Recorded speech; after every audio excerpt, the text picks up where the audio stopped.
నిర్మల్ మాలలెత్తుకోని మండల దీక్ష వట్టినాము చెరను గోరి నిన్ను చూడ శబరి బాట వట్టినాము ఏ దారిన వస్తుమో ఇరుముడి నెట్లెత్తుమో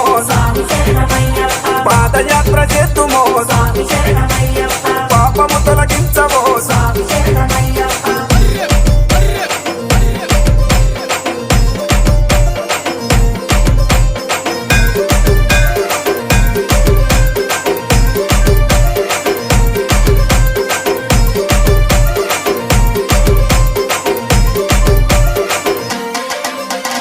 అమావాస మప్పులాయే అడివంతా చీకటాయ అమావాస మప్పులాయే అడివంతా